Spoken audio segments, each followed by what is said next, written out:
Climate change and humans. How are we impacted?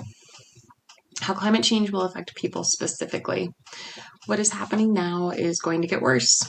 Fire danger will rise, heat waves will occur in sequence, and flooding will increase. CHO 2019. Damage to homes, hospitals, businesses, transportation, infrastructure, they're all at risk. In September, Adam Sobel, founding director of Columbia University's Initiative on Extreme Weather and Climate, testified before the House Science, Space, and Technology Committee.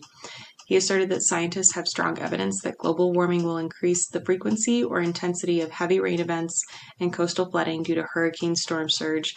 This is also worsening because of sea level rise and increased precipitation. CHO 2019. In addition, he said the frequency and intensity of droughts and wildfire are on the rise. While no state is immune to wildfires, 13 states in the West are considered susceptible to the most severe wildfire damage, with California having the most acres burned in 2018, CHO 2019. Agriculture will struggle to produce enough food given supply and demand, as well as distribution, which in turn means that costs are going to rise. In the last 20 years, food prices have risen about 2.6% each year, and the USDA expects that food prices will continue to rise. While there are several reasons for higher food prices, climate change is a major factor. CHO 2019.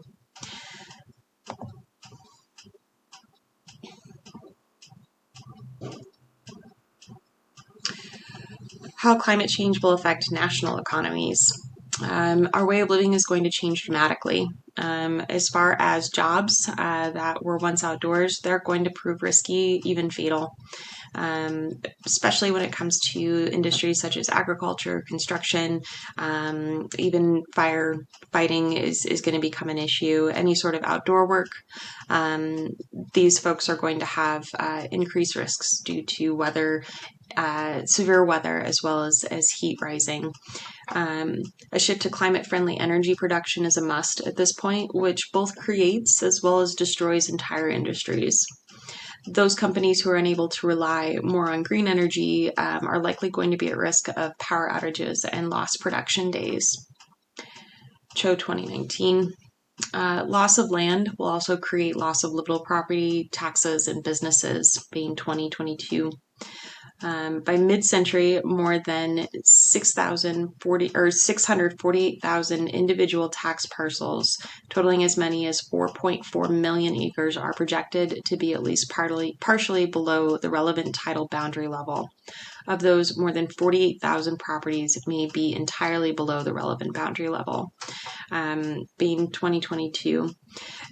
In addition to this, we're going to see problems with taxes, creating some serious problems for all kinds of other industries that are supported by government money.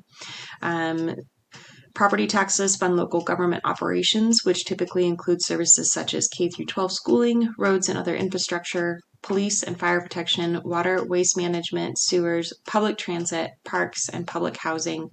Quality public services at competitive tax rates are key to attracting and retaining residents and businesses, which in turn support local tax revenues. Diminished property values and a smaller tax base can lead to lower tax revenues and reduced public services, a potential downward spiral of disinvestment and population decline, reduced tax base and public services, and so on, being 2022. This isn't just an us or U.S. problem. It affects the world over. Go et al. 2021. Under the current global trajectory, global gross domestic product, or GDP, could be 11 to 14% less by mid-century than in a world without climate change. The loss under the Paris Agreement targets would be significantly less, somewhere around 4%. Go et al. 2021. How climate change will affect the global economy. So looking at this chart, you'll notice that some of these countries are more affected than others. And what we have to consider about this is their reliance on oceanic industries, as well as the local economy at the state it's in currently. As well as their ability to adapt. Some of these countries, especially the Asian countries, are going to be more reliant on oceanic industries. More of their populations are located closer to tidal boundaries. In addition to that, their economies are not as adaptable when it comes to the types of industries that they're currently producing in.